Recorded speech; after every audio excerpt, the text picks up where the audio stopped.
जय शिवराय शेतकरी मित्रांनो.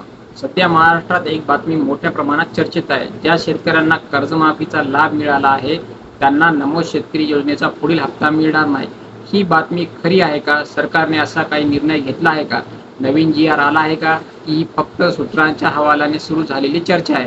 आज आपण कोणत्याही अफवा न पसरवता उपलब्ध अधिकृत माहिती आणि सध्या सुरू असलेल्या चर्चेच्या आधारे हा विषय समजून घेणार आहोत. हा प्रश्न अचानक का चर्चेत आला? काही वृत्तांमध्ये आणि सोशल मीडियावर अशी चर्चा सुरू आहे की कर्जमाफीचा लाभ घेणाऱ्या शेतकऱ्यांच्या पात्रतेबाबत सरकार फेरविचार करू शकते.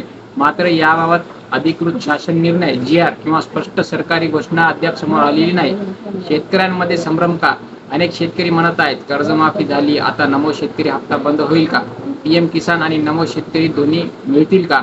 बँकेची चौकशी केली तरी स्पष्ट उत्तर मिळत नाही. हा संभ्रम दूर करण्यासाठी अधिकृत आदेशाची वाट पाहणे महत्त्वाचे आहे. सरकार असा निर्णय का घेऊ शकते?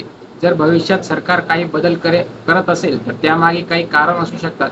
योजनांची पात्रता स्पष्टपणे करणे, एकाच लाभार्थ्यांना वेगवेगळ्या योजनांच्या लाभांचे नियम निश्चित करणे, निधीचे नियोजन, पण ही फक्त शक्यता आहे. सध्या असा निर्णय झाल्याची अधिकृत माहिती नाही. आजची अधिकृत स्थिती: कर्जमाफी घेतली म्हणजे नमो शेतकरी हप्ता बंद असा जी-आर नाही. अशा प्रकारची अधिकृत अधिसूचना प्रसिद्ध झालेली नाही, म्हणून कोणत्याही व्हायरल मेसेजवर लगेच विश्वास ठेवू नका. शेतकऱ्यांनी आता काय करावे? ई-केवायसी पूर्ण आहे का ते तपासा, आधार बँक खात्याशी लिंक आहे का ते पहा, पीएम किसान आणि नमो शेतकरीची माहिती योग्य आहे का ते तपासा, अधिकृत अपडेटची वाट पहा. शेतकरी मित्रांनो, सध्या हा विषय चर्चेचा आहे, पण अधिकृत निर्णय आलेला नाही, म्हणून घाबरू नका आणि अफवांवर विश्वास ठेवू नका. सरकारकडून जी-आर किंवा अधिकृत घोषणा आली तर कृषी रडारवर आम्ही ती वेळेनुसार समजून सांगू. तुमचं मत काय आहे? जर एखाद्या शेतकऱ्याला कर्जमाफी मिळाली असेल तर त्याला नमो शेतकरी योजनेचा हप्ता मिळायला हवा का?